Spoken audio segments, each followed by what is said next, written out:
അഗ്നിജ്വാലകൾ പോലെയുള്ള നാവുകൾ തങ്ങൾ ഓരോരുത്തരുടെ മേലും വന്നു നിൽക്കുന്നതായി അവർ കണ്ടു. ഒരു നാവ്, ടങ്സ് ഓഫ് ഫയർ. അപ്പൊ അതിങ്ങനെ വന്ന് അതിങ്ങനെ ചങ്കിനകത്ത് നിറഞ്ഞു.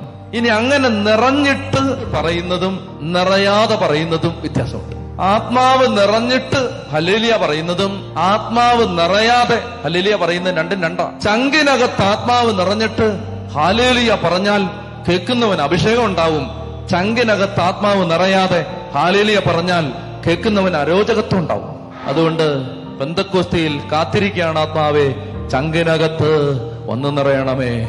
അങ്ങനെ ഈ ഹൃദയത്തിനകത്ത് ഈ ആത്മാവ് ഒന്ന് നിറഞ്ഞു കഴിഞ്ഞപ്പോ ഈശോ പറഞ്ഞു, ഹൃദയത്തിന്റെ തികവിൽ നിന്നാണ് അധരം സംസാരിക്കുന്നത്. ഹൃദയം നിറഞ്ഞു കഴിയുമ്പോ പിടിച്ചു നിർത്താൻ പറ്റിയില്ല. അപ്പൊ അവർ വിവിധ ഭാഷകളിൽ സംസാരിക്കാൻ തുടങ്ങി.